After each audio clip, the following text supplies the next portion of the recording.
स्वागत है आपका अपने चैनल टॉप हिंदी क्लासेस में। आज हम लोग देखने वाले हैं भारत के राष्ट्रीय प्रतीक से संबंधित 25 महत्वपूर्ण प्रश्न जो आने वाली सभी परीक्षाओं के लिए महत्वपूर्ण हैं। और चैनल पर नए हो तो प्लीज चैनल को सब्सक्राइब कर लें। क्वेश्चन नंबर 1, भारत का राष्ट्रीय गीत वंदे मातरम सर्वप्रथम कब और कहां गाया था? तो इसका राइट आंसर हो जाएगा ऑप्शन नंबर बी, 1896 में कलकत्ता में। भारत का राष्ट्रीय गीत वंदे मातरम सर्वप्रथम 12वें अधिवेशन 1896 में कलकत्ता में गाया गया था और इसके अध्यक्ष रहीमतुल्ला सयानी थे। 12वें अधिवेशन 1896 में। तो इसका right answer option number B हो जाएगा। क्वेश्चन नंबर 2, भारत का राष्ट्रीय गीत वंदे मातरम लिया गया है। तो इसका राइट आंसर हो जाएगा ऑप्शन नंबर डी, आनंद मठ से। भारत का राष्ट्रीय गीत वंदे मातरम आनंद मठ से लिया गया है और यह बंकिम चंद्र चटर्जी जी का उपन्यास है, वहीं से लिया गया है और इस गीत की रचना संस्कृत में की गई है। तो इसका राइट आंसर हो जाएगा option number D. Question number 3, Sarnath स्थित राष्ट्रीय स्तंभ का कौन सा भाग राष्ट्रीय प्रतीक या चिन्ह के रूप में लिया गया है? तो इसका राइट आंसर हो जाएगा ऑप्शन नंबर ए, शीर्ष भाग। सम्राट अशोक द्वारा सारनाथ में निर्मित अशोक स्तंभ के शीर्ष भाग से लिया गया है। अशोक चिन्ह को भारत सरकार ने राष्ट्रीय प्रतीक के रूप में कब स्वीकार किया था? तो 26 जनवरी 1950 को। 26 जनवरी 1950 को राष्ट्रीय प्रतीक के रूप में अपनाया था। तो इस तरह right answer option number A हो जाएगा। क्वेश्चन नंबर 4, भारत के राष्ट्रीय प्रतीक में कितने शेर दिखाई देते हैं? तो इसका राइट आंसर हो जाएगा ऑप्शन नंबर सी, 3। भारत के राष्ट्रीय प्रतीक में 3 शेर दिखाई देते हैं। अशोक स्तंभ में कुल 4 शेर हैं जो चारों दिशाओं की ओर मुंह किए हुए खड़े हैं और भारत के राष्ट्रीय प्रतीक में 3 शेर दिखाई देते हैं और चौथा छिपा हुआ है। तो इस तरह right answer option number C हो जाएगा। क्वेश्चन नंबर 5, आकाशवाणी और दूरदर्शन के दैनिक कार्यक्रमों की शुरुआत किससे होती है? तो इसका राइट आंसर हो जाएगा ऑप्शन नंबर बी, राष्ट्रगीत से। आकाशवाणी और दूरदर्शन के दैनिक कार्यक्रमों की शुरुआत राष्ट्रगीत से होती है, मतलब वंदे मातरम से होती है। तो इस तरह right answer option number B हो जाएगा। क्वेश्चन नंबर 6, भारत के राष्ट्रीय प्रतीक में निम्नलिखित में से कौन सा पशु दृष्टिगत नहीं है, मतलब दिखाई नहीं देता है? तो इसका राइट आंसर हो जाएगा ऑप्शन नंबर डी, हिरन। भारत के राष्ट्रीय प्रतीक में हिरन दिखाई नहीं देता है, मतलब नहीं है। भारत के राष्ट्रीय प्रतीक में शेर, सांड, घोड़ा और हाथी हैं। कुल 4 पशु हैं। अगर प्रश्न पूछे कि सारनाथ स्थित अशोक स्तंभ में कुल कितने पशु हैं, तो इसका राइट आंसर हो जाएगा 4 पशु हैं। क्वेश्चन नंबर 7, भारत के प्रतीक चिन्ह की आधार पट्टी पर अंकित शब्द सत्यमेव जयते किससे लिए गए हैं? तो इसका राइट आंसर हो जाएगा ऑप्शन नंबर डी, मुंडकोपनिषद से। भारत के प्रतीक चिन्ह की आधार पट्टी पर अंकित शब्द सत्यमेव जयते मुंडकोपनिषद से लिया गया है और सत्यमेव जयते का अर्थ केवल सच्चाई की विजय होती है। तो इस तरह right answer option number D हो जाएगा। नेक्स्ट क्वेश्चन, भारत का राष्ट्रीय आदर्श वाक्य क्या है? तो इसका राइट आंसर हो जाएगा ऑप्शन नंबर ए, सत्यमेव जयते। भारत का राष्ट्रीय आदर्श वाक्य सत्यमेव जयते है। क्वेश्चन नंबर 9, भारत का राष्ट्रीय पंचांग किस पर आधारित है? तो इसका राइट आंसर हो जाएगा ऑप्शन नंबर ए, शक संवत पर। भारत का राष्ट्रीय पंचांग शक संवत पर आधारित है। इस संवत की शुरुआत कुषाण शासक कनिष्क ने 78 ईस्वी में की थी। 78 ईस्वी में किया था और विक्रम संवत की 58 ईसा पूर्व में और हिजरी संवत की 622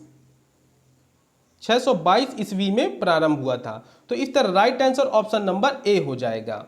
क्वेश्चन नंबर 10, शक संवत का अंतिम माह कौन है? तो इसका राइट आंसर हो जाएगा ऑप्शन नंबर डी, फाल्गुन। शक संवत का अंतिम माह फाल्गुन है और प्रथम महीना चैत्र है।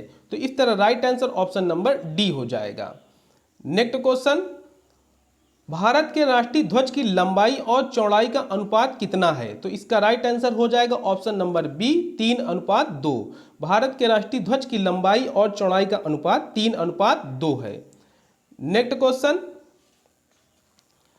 भारत के राष्ट्रीय ध्वज के मध्य में बने धर्म चक्र का रंग क्या है? तो इसका राइट आंसर हो जाएगा ऑप्शन नंबर बी गहरा नीला। भारत के राष्ट्रीय ध्वज के मध्य में बने धर्म चक्र का रंग गहरा नीला है। तो इस तरह right answer option number B हो जाएगा। नेक्स्ट क्वेश्चन, भारत के राष्ट्रीय ध्वज में बने अशोक चक्र में तीलियों की संख्या कितनी है? तो इसका राइट आंसर हो जाएगा ऑप्शन नंबर सी 24। भारत के राष्ट्रीय ध्वज में बने अशोक चक्र में तीलियों की संख्या 24 है। भारत का राष्ट्रीय ध्वज 3 रंगों का है, केसरिया, सफेद और हरा। सफेद पट्टी के बीच में गहरे नीले रंग का जो भी तीलियों वाला अशोक चक्र है, जो सारनाथ वाराणसी के अशोक स्तंभ से लिया गया है। तो इस तरह right answer option number C हो जाएगा। नेक्स्ट क्वेश्चन, स्वतंत्र भारत के राष्ट्रीय ध्वज का डिजाइन निम्नलिखित में से किसने तैयार किया था? तो इसका राइट आंसर हो जाएगा ऑप्शन नंबर डी पिंगली वेंकैया ने। स्वतंत्र भारत के राष्ट्रीय ध्वज का डिजाइन पिंगली वेंकैया ने तैयार किया था और भारतीय संविधान सभा ने 22 जुलाई 1947 को राष्ट्रीय ध्वज के रूप में अपनाया था। 22 जुलाई 1947 में अपनाया था। तो इस तरह right answer option number D हो जाएगा। नेक्स्ट क्वेश्चन, भारत का राष्ट्रीय गान नेशनल एंथम है। तो इसका राइट आंसर हो जाएगा ऑप्शन नंबर सी जन गण मन। भारत का राष्ट्रीय गान जन गण मन है। इसके रचयिता रविंद्रनाथ ठाकुर हैं। इन्होंने ही इसे बंगाली भाषा में लिखा था, जिसे बाद में आबिद अली ने हिंदी और उर्दू में अनुवाद किया था। आबिद अली ने और संविधान सभा ने 24 जनवरी 1950 को स्वीकार किया था। 24 जनवरी 1950 को स्वीकार किया था। तो इस तरह right answer option number C हो जाएगा। नेक्स्ट क्वेश्चन, भारत के राष्ट्रीय गान के रचयिता कौन है? तो इसका राइट आंसर हो जाएगा option number B Rabindranath Tagore. भारत के राष्ट्रीय गान के रचयिता रविंद्रनाथ टैगोर हैं। तो इसका right answer option number B हो जाएगा। नेक्स्ट क्वेश्चन, राष्ट्रगान पहली बार कहाँ गाया गया था? तो इसका राइट आंसर हो जाएगा ऑप्शन नंबर ए 1911 में कलकत्ता में। राष्ट्रगान पहली बार 27 दिसंबर 1911 को भारतीय कांग्रेस के कोलकाता अधिवेशन में गाया गया और इसके अध्यक्ष कौन थे? पंडित विशन नारायण दत्त थे। तो इस तरह right answer option number A हो जाएगा। कौन सा अधिवेशन? तो इसका राइट आंसर हो जाएगा ऑप्शन नंबर ए 27 दिसंबर 1911 को। नेक्स्ट क्वेश्चन, भारत के राष्ट्रीय गान जन गण मन को संपूर्ण रूप में गाने में कितना समय लगता है? तो इसका राइट आंसर हो जाएगा ऑप्शन नंबर बी 52 सेकेंड। भारत के राष्ट्रीय गान जन गण मन को संपूर्ण रूप में गाने में 52 सेकेंड लगता है और संक्षिप्त अवधि में 20 सेकेंड। संक्षिप्त अवधि में 20 सेकेंड, जिसमें इसकी प्रथम और अंतिम पंक्ति गाई जाती है। तो इस तरह right answer option number B हो जाएगा। नेक्स्ट क्वेश्चन, भारत का राष्ट्रीय गीत कौन सा है? तो इसका राइट आंसर हो जाएगा ऑप्शन नंबर सी वंदे मातरम। भारत का राष्ट्रीय गीत वंदे मातरम है, जिसके रचयिता बंकिम चंद्र चटर्जी हैं और उनके उपन्यास आनंद मठ से लिया गया है। तो इस तरह right answer option number C हो जाएगा। नेक्स्ट क्वेश्चन, भारत के राष्ट्रीय गीत के गायन की अवधि है। तो इसका राइट आंसर हो जाएगा ऑप्शन नंबर सी 65 सेकेंड। भारत के राष्ट्रीय गीत के गायन की अवधि 65 सेकेंड है या 1 मिनट 5 सेकेंड। 1 मिनट 5 सेकेंड, दोनों में से कोई भी। तो इसका right answer option number C हो जाएगा। नेक्स्ट क्वेश्चन, अब कौन सा कैलेंडर दुनिया भर में सर्वमान्य है? तो इसका राइट आंसर हो जाएगा option number B Gregorian. Gregorian calendar दुनिया भर में मान्य है, जिसे पूरी दुनिया फॉलो करती है। तो इस तरह right answer option number B हो जाएगा। नेक्स्ट क्वेश्चन, हमारे राष्ट्रीय कैलेंडर की पहली तिथि ग्रिगोरियन कैलेंडर की किस तारीख की अनुरूप है? तो इसका राइट आंसर हो जाएगा ऑप्शन नंबर सी 22 मार्च 1957 को। हमारे राष्ट्रीय कैलेंडर की पहली तिथि ग्रिगोरियन कैलेंडर की तारीख 22 मार्च 1957 के अनुरूप है। तो इस तरह right answer option number C हो जाएगा। नेक्स्ट क्वेश्चन, बाघ से पूर्व भारत का राष्ट्रीय पशु क्या था? तो इसका राइट आंसर हो जाएगा ऑप्शन नंबर डी, सिंह था। बाघ से पूर्व भारत का राष्ट्रीय पशु सिंह था। तो इस तरह right answer option number D हो जाएगा। नेक्स्ट क्वेश्चन, भारत का राष्ट्रीय पशु कौन है? तो इसका राइट आंसर हो जाएगा ऑप्शन नंबर बी, बाघ।